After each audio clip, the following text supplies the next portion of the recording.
My name is Jenny. I'm a writer-producer at Momlogic, and my son Jonah is 13 months old and has a ton of sleep issues. So we contacted Jill Spivack, and we're really hoping she can help. My goal in coming into this family's lives was really to help them make the changes that they needed to in the gentlest way possible and the quickest way possible by helping Jonah gain his own sleep skills. When Jill met with us, she pointed out 3 key elements that are really crucial as far as sleep is concerned. Number 1, light. Just tape up some really thick, hefty bags or some poster boards so that when we put this down, and for a little while you won't have the light of the outside, but just temporary, let's make this super dark. Number 2, sound.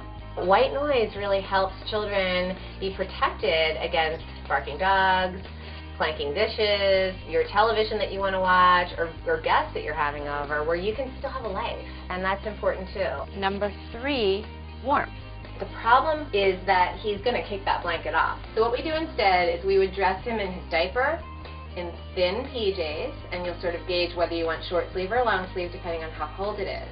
And then over those PJs, he wears his blanket to sleep. So this is the equivalent of the blanket. I call it a blanket sleeper. Jonah's 13 months old, and I haven't slept in like over a year. So it's time to break these sleep habits because I'm exhausted. Now we need him to go down awake so that he doesn't only associate falling asleep with something external to himself. He thinks that he needs motion and he needs you to kind of hold the passy there a little bit and that he needs a certain angle on you. Independent sleep is a learned skill.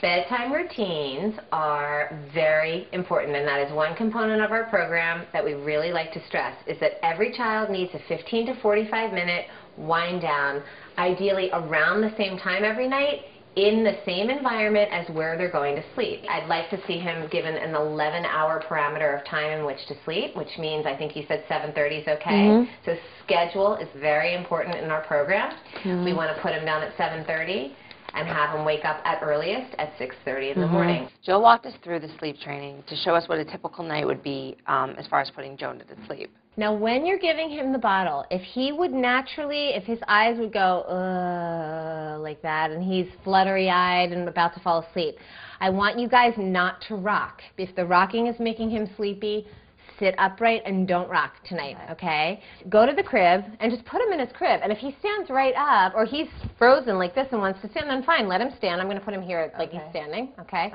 And say, night-night, boo-boo, we'll come check on you in a few minutes. Love you, night-night. Give him 5 minutes where he's going to be pretty angry because he's a 13-month-old toddler who is testing limits anyway, and he's going to be like, get back in here. You're going to back off for 5 minutes. At exactly 5 minutes, if he's still crying, which he will be on the first night, I would assume, you guys open the door. In under 30 seconds, you say, Jonah, pick up your binky and go, night-night. We love you, sweetheart. You can do it. Good night. We'll see you soon. Jill's tips are so helpful, and now it's just up to us to make sure that Jonah sleeps.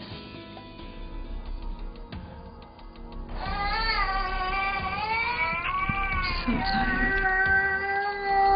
I don't like this. It is too good to be true.